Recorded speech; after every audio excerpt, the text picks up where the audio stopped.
Selamat malam semuanya buat adik-adikku dimanapun kalian berada ya. Seperti biasanya, kali ini kita akan ngebahas tentang sebuah pertanyaan dari kalian ya. Ciri-ciri dia yang lagi jalan sama gebetan atau selingkuhan dan alasan yang bisa kita terima.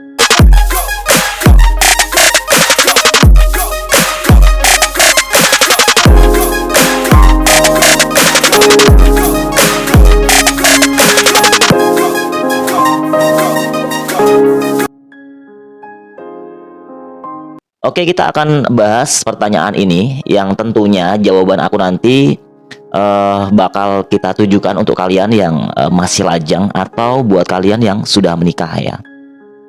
Karena untuk urusan gebetan atau selingkuhan itu tidak menutup kemungkinan bahwa yang melakukannya itu adalah mereka yang masih lajang dan mereka yang sudah menikah ya, bahkan sudah mempunyai anak. Dan faktor-faktor kok bisa mereka selingkuh ya tentunya nanti akan kita bahas di season selanjutnya ya. Dan khusus untuk hari ini kita akan ngebahas ciri-ciri dia atau pasangan kita itu lagi jalan sama gebetan atau selingkuhannya dan alasan yang bisa kita terima ya. Untuk alasan yang bisa kita terima itu apabila misalnya pasangan kamu itu lagi jalan, kita itu berpikir atau berprasangka buruk ya dengan pasangan kita dan menganggap bahwa pasangan kita itu lagi jalan misalnya. Dan tentunya pasangan itu pada saat kita tanyain kan dia ngasih alasan ya, dan alasan ini nanti bakal kita bahas juga nih. Apakah alasan itu masuk akal atau enggak? Jawabannya sudah kita bagi menjadi beberapa poin. Oke, kita masuk ke poin pertama ya. Poin pertama ini adalah dia, pacar kamu, suami kamu, istri kamu itu tidak akan berani untuk mengangkat telepon kamu, video call maupun Sherlock di mana dia berada. Tapi di sini ada pengecualian. Tidak menutup kemungkinan juga apabila pasangan kamu itu, suami atau istri kamu itu ada kerjasama dengan pasangan selingkuhannya itu tadi. Misalnya selingkuhannya ini sadar bahwa dia hanya selingkuhan dan dia harus mengalah apabila pasangan resminya atau pacarnya itu nelpon. Jadi pada saat suami atau istri yang sah atau pacarnya itu nelpon, selingkuhannya ini sepakat untuk ya membiarkan diam gitu kan, karena dia tahu posisi dia sebagai selingkuhan.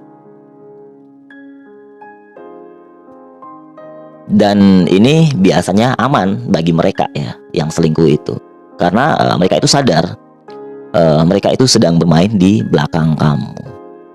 Tapi ada juga yang memang benar-benar karena saking takut dia menjaga rapat perselingkuhannya itu. Kalau diajak VC pasti nggak bakal berani, karena pada saat VC tentu misalnya nih mereka selingkuh itu berada di dalam kamar misalnya, atau berada di dalam rumah selingkuhannya, atau berada di suatu tempat yang mana seharusnya waktu itu jam-jam itu bukan jam dimana mereka berada di situ. Misalnya dia izin ke istri atau suaminya ke suatu tempat, ke tempat A misalnya, tapi ternyata dia belok ke B, ke tempat selingkuhannya tadi. Jadi dia nggak bakal mau menunjukkan di mana dia berada melalui VC tadi. Begitupun dengan Sherlock ya, dia nggak bakal berani menunjukkan di mana dia berada. Misalnya kamu tanya ini lagi di mana sayang gitu kan, dia bilangnya aku lagi di kantor.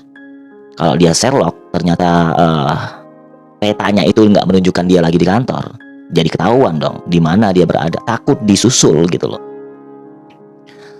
Oke ya, tidak berani angkat telepon, video call maupun Sherlock ya. Yang kedua, nomor WA sering dimatikan, ditelepon pun ke nomor selulernya nggak mau ngangkat. Ini biasanya terjadi pada saat pasangan kamu itu lagi dekat dengan selingkuhan atau mencari yang baru. Dan bisa saja dia mengaku bahwa dia itu single. Nah, kalau dia single ternyata ada yang nelpon suami atau istrinya atau pacarnya, yang dia takutkan targetnya yang baru itu, atau setelah menjalin hubungan dengan selingkuhannya, takut ketahuan gitu loh. Jadi benar-benar lebih baik dimatikan WA-nya, dinonaktifkan. Biar nggak ada yang nelpon, biar nggak ada yang menghubungi pada saat dia lagi berkencan dengan selingkuhannya itu tadi. Dan ini biasanya dilakukan pada saat pasangan kamu itu meyakinkan ke selingkuhannya bahwa dia itu benar-benar free, tidak ada yang mengganggu, tidak ada pasangan yang mengganggu dia. Sehingga selama tidak aktif, itu dia lagi bersama pasangannya dan di situ dia nyaman dan tidak ingin diganggu. Dan untuk poin yang pertama, ada alasan apabila dia nggak berani ngangkat telepon, video call sama kamu, dan nggak bisa Sherlock. Bisa saja sinyalnya yang nggak mendukung, ataupun dia lagi sibuk kerja. Kamu juga nggak boleh maksa. Orang lagi kerja kamu ajak VC, orang lagi meeting kerja kamu ajak VC. Kalau nggak ada sinyal juga, mau Sherlock juga gimana gitu. Jadi kamu harus paham, harus kenal kegiatan apa yang dia lakukan pada hari itu. Untuk poin yang kedua juga alasan yang bisa dibenarkan, yaitu pada saat dia misalnya dia lagi bekerja atau pada saat dia lagi di tempat yang tidak diperbolehkan untuk menghidupkan HP, atau dia mempunyai kesibukan yang tentunya kamu sudah paham bahwa dia memang sibuk dalam pekerjaannya itu, dia memang lagi sibuk dalam kegiatannya pada hari itu dan kamu tahu kegiatannya apa gitu. Yang ketiga, dia nanyain posisi kamu. Dia basa-basi nanyain posisi kamu lagi di mana. Ini berlaku untuk mereka yang sudah satu rumah, sering bersama, atau pacaran tapi sering bersama. Dan tahu benar kebersamaan mereka itu di tempat yang hampir berdekatan. Jadi dia memastikan kamu itu lagi di mana, jauh nggak dari tempat dia berada dengan pasangannya tadi. Dia memastikan bahwa kamu tidak akan melihat dia kalau dia lagi jalan sama pasangannya. Poin yang keempat, HP tidak boleh kita cek sentuh. Banyak pasangan yang mengikhlaskan pikirannya tidak ingin terganggu, tidak ingin terusik, dia pengen nyaman. Sehingga dia membiarkan untuk tidak ngecek HP pasangan. Memang ada orang yang ngebenarin bahwa kita itu nggak perlu ngecek HP pasangan karena bisa bikin pusing ya. Tapi kalau nggak dicek juga, kita malah dikibulin gitu loh. Karena di zaman sekarang apapun semuanya itu ada di dalam HP, rahasia apapun ada di dalam HP gitu. Nah kalau kita mengikhlaskan otak kita untuk nyaman sehingga kita enggak memeriksa HP pasangan, apalagi yang sudah menikah ya. Apalagi yang sudah mempunyai anak misalnya, tapi masih santai aja untuk ngebiarin pasangannya bebas ya untuk berbuat semau dia. Itu berarti memberikan kebebasan ya.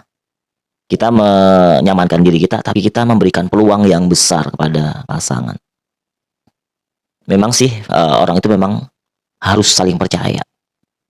Tapi kita lihat dia dulu orangnya. Kalau kita percaya sama orang yang nggak bisa dipercaya, nggak pada tempatnya, maka secara tidak langsung kita menghancurkan mental kejujuran pasangan kita. Namanya pergaulan di zaman sekarang ya. Kalau kita memberikan kebebasan terlalu bebas kepada pasangan, ya secara tidak langsung itu bakal menciptakan sebuah kesempatan yang buruk terhadap pasangan. Dan kita boleh saja kok percaya dengan pasangan apabila pasangan kita itu memang bisa dipercaya. Tapi apabila kita percaya pada orang yang salah, maka akan berakibat fatal gitu. Kita sama saja memberikan kesempatan, memberikan kebebasan kepada pasangan. Dan ini dikhawatirkan bagi mereka yang mempunyai masa lalu yang buruk, mempunyai kebiasaan pada saat mereka belum menikah, atau pada saat dia belum bersama kita. Maka bisa saja dia menjalin komunikasi dengan orang-orang yang lama lagi, atau orang-orang yang baru dia kenal. Poin yang kelima, tidak lagi kerja, tapi penampilannya kok kece banget. Kayak pas dia lagi PDKT sama kita. Tentu ini untuk kamu yang sudah sering sama-sama setiap hari, pagi, siang, malam, untuk mereka yang sudah menikah.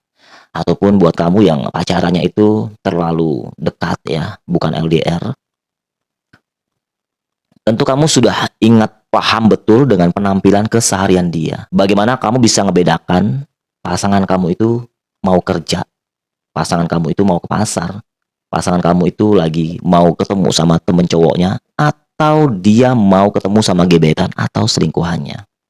Tentu kamu bisa ngebedain sendiri itu. Biasanya kalau kita mau ketemu dengan orang yang di situ ada rasa sayang, ada rasa cinta, itu berbeda dengan kegiatan-kegiatan lain. Tapi kalau ketemu sama orang yang kita cintai, yang kita sayang, walaupun itu cuma gebetan atau cuma selingkuhan, itu sangat berbeda. Entah parfumnya lebih wangi, wajahnya lebih bersih, dan lain sebagainya ya. Poin yang keenam, lupa sama kamu. Lupa sama kamu, misalnya minggu ini dia ketemu selingkuhannya itu pada hari Sabtu. Dia bakal ngelupain kamu pada hari itu. Kalau misalnya dia mau ketemu sama pasangannya itu selama 2 hari. Selama 2 hari juga dia bakal lupa sama kamu. Baik itu lupa nelpon, lupa video call, dan lupa nanyain kabar. Intinya dia ngelupain kamu khusus di hari dia ketemu sama pasangannya itu tadi. Karena otak pasangan yang selingkuh itu hanya tertuju kepada satu orang. Dia bakal tertuju pada 2 atau 3 orang pada saat dia sendiri ya. Jadi kamu perlu tandain itu ya. Yang ketujuh, tidak mau beraktivitas sama kamu.